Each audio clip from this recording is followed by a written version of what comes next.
Renewable energy is cheap, really cheap.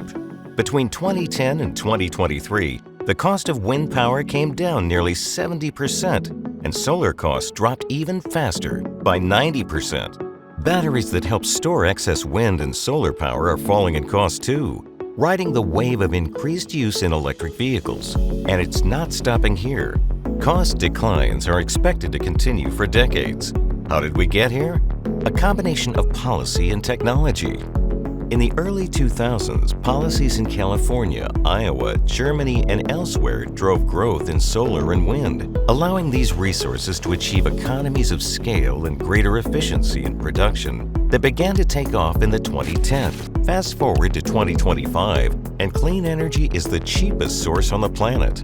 Early investment in these emerging sources of electricity allowed them to go mainstream, and now consumers all over the world are reaping the benefits.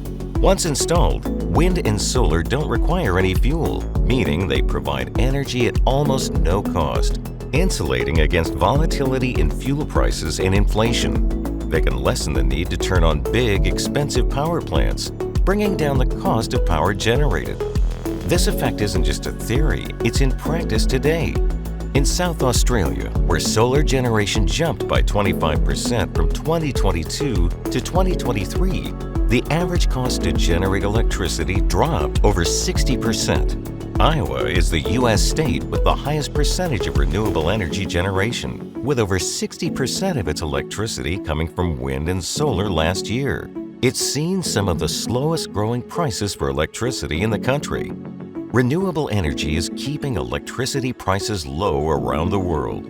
In Maharashtra, India, the utility recently announced a rate cut of 10 to 30% through 2030, primarily driven by its decision to invest more heavily in cheap solar, lowering the cost of electricity during daylight hours. Wind and solar are so cheap, they're the electricity resources of choice for projects all around the world. 585 gigawatts of wind and solar were installed in 2024, enough to power 150 million homes. Solar has been the most installed resource globally for the last 3 years, with wind following in second. Wind and solar are being installed because they are fast to build and a crucial part of an affordable electricity portfolio. And batteries are now making up the difference when the sun doesn't shine and the wind doesn't blow, storing energy for calm days and dark nights. At a time when electricity demand and costs are rising, renewable energy helps us keep things affordable for everyone. Learn more at energyinnovation.org.